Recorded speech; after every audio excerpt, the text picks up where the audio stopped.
công đoàn, từ dưới mái trường bao năm gắn bó.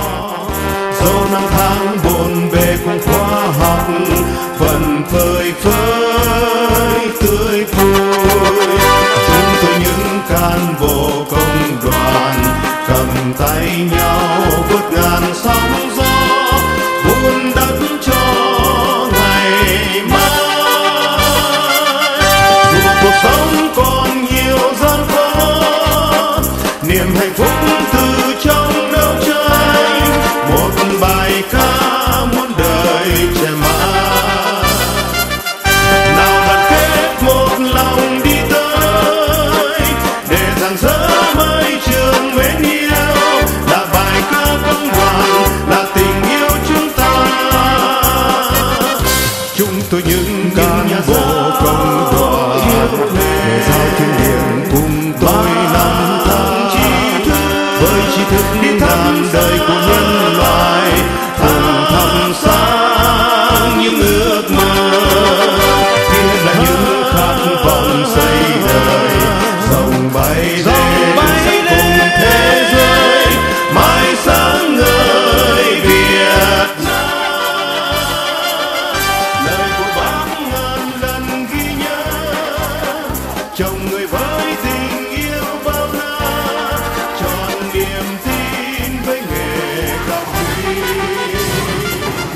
Nào đoàn kết một lòng đi tới, làm rạng rỡ mái trường mến yêu, là bài ca công đoàn, là tình yêu chúng ta, là bài ca công đoàn, là tình yêu chúng ta.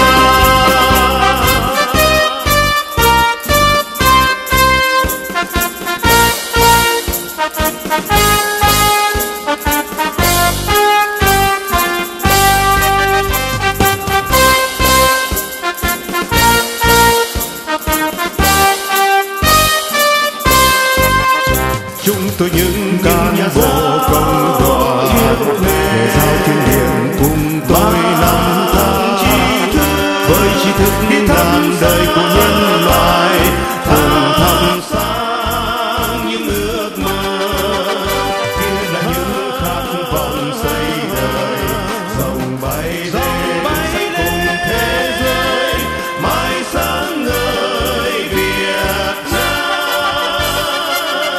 Lời của Bác ngàn lần ghi nhớ, chồng người với tình yêu bao la, tròn niềm tin với nghề cao quý.